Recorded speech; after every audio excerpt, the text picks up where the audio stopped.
Yes, bwana, karibu tena ZD Media, sehemu pekee ambapo unapata habari za kiburudani na story kali zinazozidi kutrend kwenye mitandao ya kijamii. Tunafahamu kwamba mengi yametokea sana katika mitandao ya kijamii siku ya jana baada ya Haji Manara pamoja na Zailisa kutupiana maneno kwenye mitandao ya kijamii, kila mmoja akizungumza madhaifu ya mwenzake na ubaya wa mwenzake. Hivyo ndivyo jinsi ambavyo inavyokuwa watu wanaopendana wakiachana, basi inakuwa ni vita kabisa, kwa sababu kila mmoja anaonekana bado anamhitaji mwenzake, lakini hamna namna ya kuwa naye. Kwa hivyo matusi yanakuwa ni mengi na maneno yanakuwa ni mengi. Haji Manara alizungumza ya kwake, lakini pia Zailisa alizungumza ya kwake. Leo kuna kipi ambacho kimetokea? Sasa cha kufanya tu, kama bado hujajiunga na sisi, ni kwamba hujachelewa. Fanya hivi, gusa maandishi mekundu hapo chini ya video yako yaliyoandikwa subscribe, na kisha bonyeza alama ya kengele ambayo itajitokeza. Lakini pia chini ya video hii kuna sehemu ya kutoa maoni. Andika chochote kile ambacho unakiona kinachoendelea, labda unahisi ni kwa nini kimetokea hiki ambacho kimetokea kwa sasa hivi,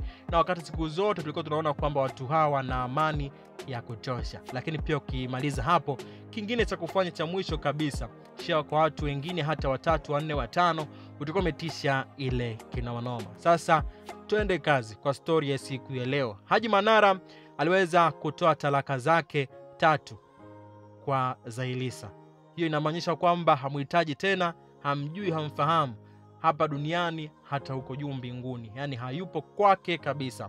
Ndio maana talaka 3, kwamba hawezi kurudi tena katika maisha yake. Labda wanasema kwamba labda aolewe na mtu mwingine, aachwe, alafu ndo aje kumuoa tena, na ni kitu ambacho kinakuwa kigumu kidogo kwa watu wengi. Lakini aliweza kuzungumza hivyo na kusema kwamba kwa sasa hamuhitaji tena Zailisa, anahitaji afanye mambo yake mengine, kwa sababu wanawake ni wengi na ataoa tena na tena na tena mpaka apate yule ambaye ni sahihi. Anasema kwamba mwanamke ambaye anamhitaji yeye ni yule ambaye anaweza kuitunza familia yake vizuri, kuijali, na sio kuwanyima chakula au kuwanyanyapaa, sio?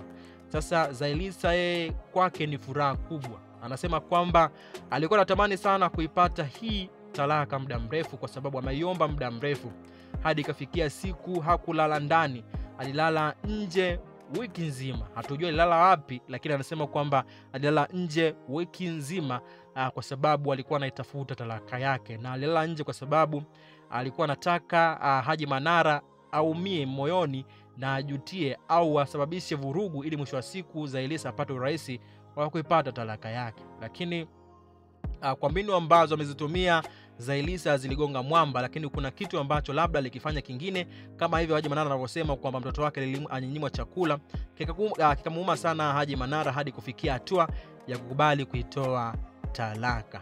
Leo Zailisa ameandika ujumbe katika peji yake ya Instagram akisema kwamba ni furaha yake kubwa sana, kwa sababu alikuwa gizani na sasa yupo kwenye nuru.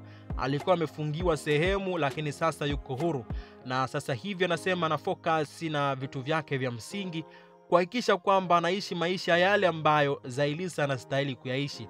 Yani anataka atafute maisha mazuri ambayo Zailisa anastahili kuyaishi. Kwa sasa atafocus na kazi zake tu, hafocus na kitu kingine ambacho kinamhusisha mwanaume, mambo kumuoa au kufanya nini. Hapana, anahitaji kufocus na mambo yake muhimu ili aweze kuishi maisha ambayo Zailisa anastahili kuyaishi. Hiyo ni kitu ambacho amekiandika Zailisa kwenye peji yake ya Instagram, akiwa anazungumzia jinsi ambavyo ana furaha baada kutoka kwenye mikono ya Haji Manara, na kusema kwamba ni kitu ambacho kilitamani kwa muda mrefu, na anasema kwamba ni kama sasa hivi yuko kwenye nuru, kwa sababu alikuwa yuko kwenye giza nzito kabisa. Ni story ambayo ilikuwa ikitrend sana katika mitandao ya kijamii baada ya wawili hawa waliopendana na kuonekana mbele za macho watu wengi, huku watu wengi wakichukua kama mfano kwamba inabidi muishi kama hivi. Lakini kumbe kulikuwa na vitu vingi ambavyo vilikuwa vina trend nyuma, vina waumiza wao kwa wao nyuma, bila watu wengi kuweza kufahamu. Na hilo amelisema Zailisa, akisema kwamba ni vingi ambavyo amepitia, lakini mwisho wa siku anashukuru Mungu kwa sasa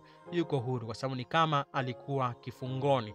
Na katika maneno yake tukinukuu, anasema kwamba huo mwaka mmoja ambao ameishi na Haji Manara ni kwa mbinde, yani ilikuwa ni mbinde, ilikuwa sio rahisi, au sio? Kwa hivyo kwa sasa yuko huru, anafanya maisha yake na anatafuta pesa zake mwenyewe kwa ajili ya kuishi maisha ambayo anastahili kuyaishi, sio maisha ambayo ameishi na Haji Sunday Manara. Ni story ambayo kiukweli imetrend sana, lakini ili uweze kupata story hizi na habari nyingi kutoka kwetu, cha kufanya tu ni kuweza kusubscribe. Kama bado hujafanya hivyo, gusa maandishi mekundu hapo chini ya video yako, lakini pia usisahau kubonyeza alama ya kengele ambayo itajitokeza. Lakini pia kingine ni kutoa maoni yako hapo chini kwenye uwanja wa comment section. Andika chochote kile kuhusiana na story hii, lakini pia usisahau kutupa maoni yako kuhusiana na kile ambacho tunakifanya. Lakini pia kingine ambacho unaweza ukifanya ni kushare kwa wengine, hata 2, 3, 4, 5, utakuwa umetisha ile kinomanoma. Asante sana kwa pamoja na mimi. Asante sana kwa kuifuatilia ZD Media.